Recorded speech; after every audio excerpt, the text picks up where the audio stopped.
ರಾತ್ರಿ ಇಡೀ ವಿಶ್ವವನ್ನೇ ಅವರ ಕಡೆಗೆ ತಿರುಗಿ ನೋಡುವಂತೆ ಮಾಡಿದ್ದಾರೆ. He turned into an overnight internet sensation. Srinivas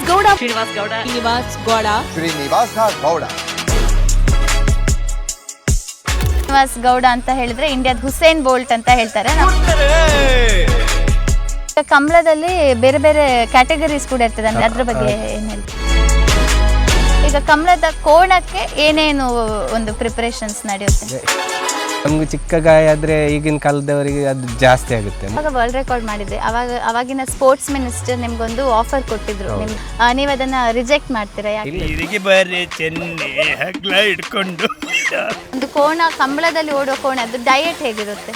ಅಂದ್ರೆ ಅದು ಕೆಲವೊಮ್ಮೆ ಭುಜಕ್ಕೆ ತಾಗ್ತದೆ ಕೋಡು.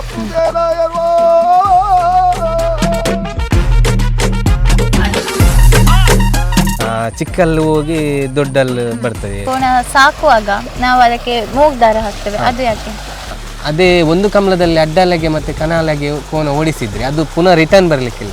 ಈಗ ಯಾವ್ದನ್ನು ಬಗ್ಗಿಸ್ಬೇಕಾದ್ರೆ 1-2 ಪೆಟ್ಟು ಕೊಡ್ಲೇಬೇಕಾಗುತ್ತೆ. ಆನೆಗೆ ಮದ ಬಂದು ಕಂಟ್ರೋಲ್ ತಪ್ಪಿ ಏನಾದ್ರು ಅವಘಡಗಳಾಗುವಂಥದ್ದು, ಹಾಗೆ ಕೋಣಗೆ ಕೂಡ ಯಾವತ್ತಾದ್ರೂ ಅದು ಕಂಟ್ರೋಲ್ ತಪ್ಪುವಂಥದ್ದು ಹಾಗೆಲ್ಲ ಆಗ್ತದೆ. ಸೊ ಕಂಬಳ ಅಂದ್ರೆ ಏನು? ಇವಾಗ ಅದರ ಕೊಂಬು ಒಂದು ತುಂಬಾ ಶೈನಿಂಗ್ ಆಗಿರ್ತದೆ, ಅದರ ಬಾಡಿ ಎಲ್ಲ ಫುಲ್ ಶೈನಿಂಗ್ ಆಗಿರ್ತದೆ.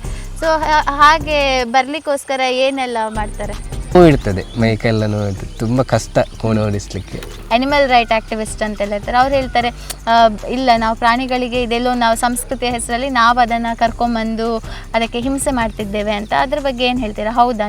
ಈಗ ಒಂದೆಷ್ಟು ಹೊತ್ತು ಸ್ವಿಮ್ಮಿಂಗ್ ಮಾಡಿಸ್ಬೋದು ಒಂದು ಜೋಡಿ ಕೋಣ ನಾವು? ಕಂಬಳ ಆಗುವಾಗ ಅದರದ್ದು ರೂಲ್ಸ್ ಎಲ್ಲ ಹೇಗಿರ್ತದೆ? ಸ್ಟಾರ್ಟಿಂಗ್ ಇಂದ ಎಂಡ್ ತನಕ ಒಂದು ಕಂಬಳ ನಡಿಲಿಕ್ಕೆ ಒಂದು ಪ್ರೊಸೀಜರ್ ಅಂತ ಇದ್ರೆ ಹೇಗಿರ್ತದೆ ಅದನ್ನು?